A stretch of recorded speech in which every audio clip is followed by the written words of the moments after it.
माता पहले पानी लेकर जाती थी शंकर भगवान को पीने के लिए। आज भगवान शंकर घर पे आए और घर पे आने के बाद में आवाज दी, अरे आज पानी नहीं लाया, क्या बात है? एक नहीं दो नहीं, पार्वती माता बैठी थी उदास होकर। भगवान शंकर ने कहा कुछ तो ना कुछ तो गड़बड़ घर में हो गई है।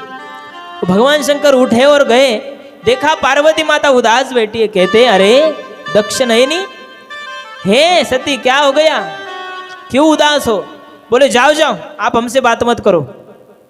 बोले क्यों? बोले आप हमसे प्रेम नहीं करते हैं। भगवान शंकर कहते अरे ऐसा थोड़ी, हम तो बहुत प्रेम करते हैं तुमसे। बोले अच्छा, बोले फिर आप हमसे प्रेम करते हो तो फिर हमसे आपने कुछ बातें छुपाई है। भगवान शंकर कहते बोले क्या छुपाई मैंने बातें, बताओ जरा। भगवान शंकर कहते कोई आया था क्या अपने घर पे? बोले हाँ, नारद जी आए थे। अच्छा, तभी मैं सोचूं कि तुम उदास क्यों हो। पार्वती माता कहती है कि स्वामी आपने सब बताया, पर आपके गले में जो मुंडों की माला है उसका रहस्य नहीं बताया कि आपकी गले में जो मुंडों की माला है उस माला में जो मुंड लगे वो किसके हैं? भगवान शंकर कहते तेरे हैं। तू जब जब मर जाती है तो तेरे मरने के बाद तेरा मुंड में इस माला में धारण कर लेता हूं। तू जितने बार मरी उतने बार मैंने मुंड इसमें धारण किया। तो पार्वती माता कहती मैं मरती हूं, फिर आप क्यों नहीं मरते? शंकर भगवान कहते कि मैंने अमर कथा सुन रखी है इसलिए मैं नहीं मरता। तो पार्वती माता कहती है कि मुझे भी अमर कथा सुनाओ, फिर मैं भी अमर हो जाऊंगी। भगवान शंकर कहते ठीक है, बैठ जाओ, हम सुनाते हैं। भगवान शंकर ने पार्वती माता को सामने बिठाया। भगवान शंकर आसन पे बैठ गए और कथा सुनाने से पहले उन्होंने अपने त्रिशूल को आज्ञा दी कि बोले जाओ सारे हिमालय पर्वत पर घूमो और ध्यान रखो कि मेरे और पार्वती के अलावा तीसरा कोई भी व्यक्ति आसपास नहीं रहना चाहिए, क्योंकि यदि ये अमर कथा किसी ने सुन ली तो वो व्यक्ति अमर हो जाएगा। परंतु उसी समय एक लीला हुई। क्या लीला हुई? वैकुंठ धाम में राधा रानी है ना, उन राधा रानी ने एक तोता पाला हुआ था और उस तोते को वो तोता हमेशा राधा राधा राधा करता रहता था। तो एक दिन राधा ने उस तोते को हाथ में लिया और हाथ घुमाते हुए कहा कि हे शुक राधा मावद कृष्णवद कृष्णवद कृष्णवद, कि हे तोते, हे शुक, तू राधा राधा मत बोल, तू केवल कृष्ण कृष्ण बोल। कृष्ण नाम की दीक्षा दे दी और कहा कि जा तू इस कृष्ण नाम का इस संसार में प्रचार प्रसार कर। तो वही तोता अंडे के रूप में उस कैलाश पर्वत के ऊपर एक वट वृक्ष के ऊपर जाकर के बैठ गया, अंडे के रूप में। शुक, तोते को शुक कहते हैं संस्कृत में, हिंदी में तोता, मराठी में और इंग्लिश में पैरट। तो वो अंडे के रूप में आकर वहां पर बैठ गया। अब ये त्रिशूल सारे हिमालय पर्वत पर घूमा और आकर भगवान शंकर को कहा कि कोई नहीं है, आप कथा सुनाओ। तो भगवान शंकर ने कथा सुनाना प्रारंभ कर दिया, पर पहले कथा सुनाने से कहा कि हे पार्वती मैं कथा सुनाऊंगा, पर कथा सुनते सुनते तुम्हें हुंकारी भरनी पड़ेगी। कैसी? जैसे कि दो लोग बात करते हैं तो पहला जब कुछ बताता है जो सामने वाला कहता है हाँ हाँ, तो इसे कहते हैं हुंकारी भरना। पार्वती माता को कहा कि तुम हुंकारी भरना, तब मैं समझूंगा कि तुम कथा सुन रही हो। यदि हुंकारी बंद हो गई तो कथा बंद हो जाएगी। बोले ठीक है महाराज। तो भोले बाबा ने कथा सुनाना चालू कर दिया और पार्वती माता हुंकारी भरने लग गई। अब उसी कथा में क्या लीला हुई, वो जो अंडा था महाराज, वो अंडा फूट गया और उस अंडे के फूटने के बाद में उस अंडे से एक तोते का जन्म हुआ, एक शुक का जन्म हुआ।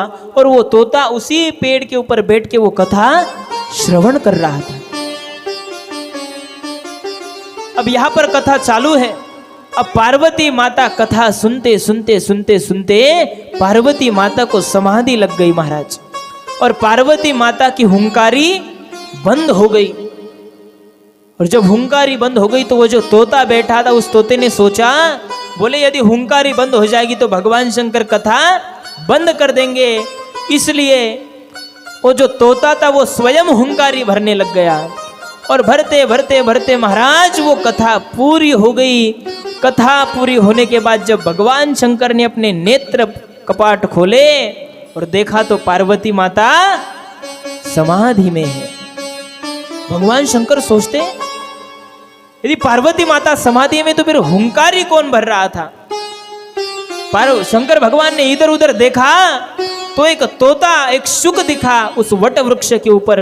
भगवान शंकर को बड़ा क्रोध कि इस तोते ने मेरी अमर कथा चुरा ली है, मेरी जो कथा इसने छुपके से सुन ली, मेरी कथा की इसने चोरी की है, आज मैं इसको जीवित नहीं छोड़ूंगा। भगवान शंकर ने अपना त्रिशूल उठाया और उस तोते को, उस शुक को मारने के लिए दौड़ने लग गए महाराज। अब वो तोता आगे आगे भागता है, पीछे शंकर जी त्रिशूल लेकर दौड़ रहे हैं। भागते भागते वो तोता सारे संसार में घूमा और घूमते घूमते पृथ्वी मृत्यु लोक में आ गया। और वहां पर एक जंगल में कुटिया थी, किसकी? व्यास जी महाराज की, जिन्होंने 18 पुराणों की रचना की। व्यास जी महाराज, व्यास जी महाराज का घर कुटिया थी। और व्यास जी महाराज की जो पत्नी थी, वो व्यास जी महाराज की पत्नी घर के बाहर कपड़े सुखा रही थी। कपड़े सुखा रही थी और कपड़े सुखाते सुखाते व्यास जी महाराज की पत्नी को जमाई आ गई। और जमाई आती, जब उन्होंने, जमाई कैसी आती है? जमाई आती हर किसी का मुख खुलता है महाराज। तो उस व्यास जी महाराज की पत्नी को जैसी जमाई आई तो वो तोता भर से उड़ के आया और व्यास जी महाराज की पत्नी के पेट में चला गया, गर्भ में जाकर के बैठ गया महाराज। और बैठने के बाद में शंकर भगवान दौड़ते दौड़ते आए व्यास जी महाराज के घर पे। बोले महाराज, आपके घर में एक चोर घुस गया है मेरा। व्यास जी कहते, बोले अरे शंकर भगवान, चोर घुस गया?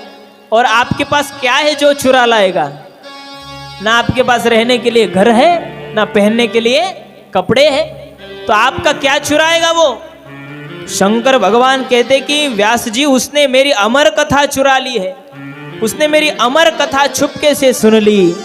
तो व्यास जी कहते, बोले शंकर जी, यदि उसने अमर कथा सुनी है तो फिर आपके मरने से भी वो नहीं मर सकता, और यदि आपने उसको मार दिया तो फिर आपकी अमर कथा झूठी हो जाएगी।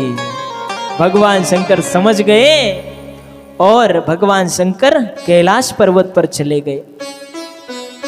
पर इधर जो तोता था, जो शुक जी थे, वो शुकदेव उस व्यास जी के पत्नी के गर्भ में बैठे हुए थे। अब बच्चा गर्भ में कितने दिन रहता है? 9 महीने 9 दिवस। परंतु ये जो बच्चा था, ये जो शुक था, 9 महीने नहीं, 1 साल नहीं, 2 साल नहीं, 12 वर्ष तक गर्भ में रहा। कितने? 12 वर्ष तक गर्भ में रहा। और देखो,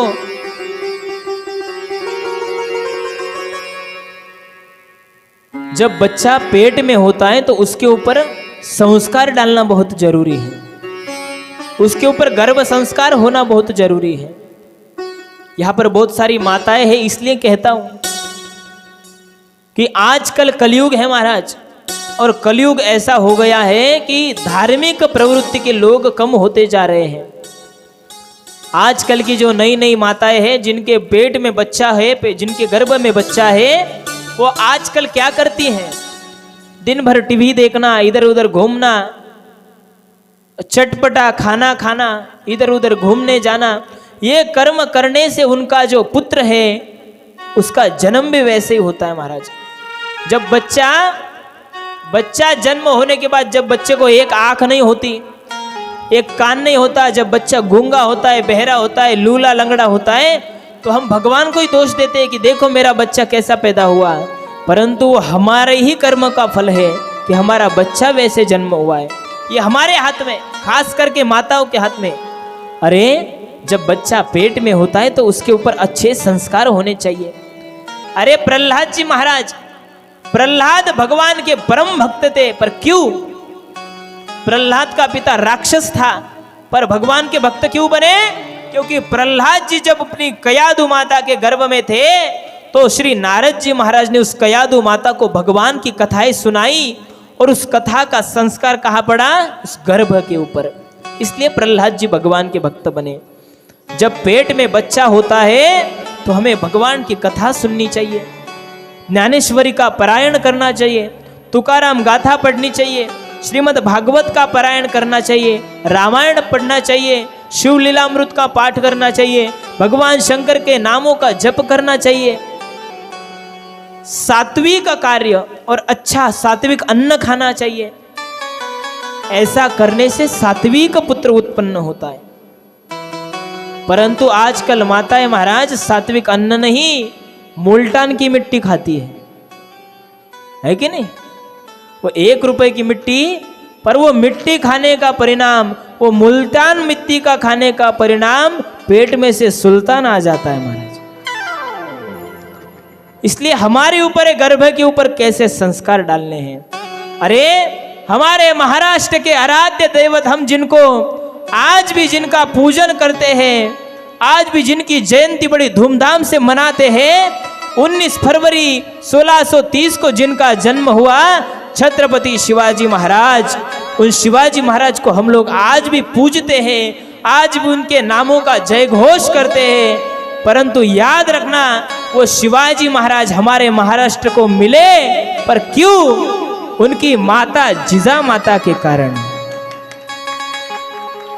जिजा माता ने अपने गर्भ के ऊपर संस्कार अच्छे दिए।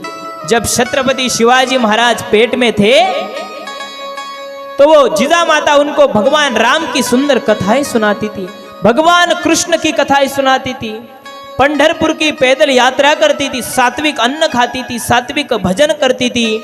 इसलिए छत्रपति शिवाजी महाराज का जन्म हुआ। ऐसे थोड़ी हुआ। अरे संस्कार बहुत आवश्यक है।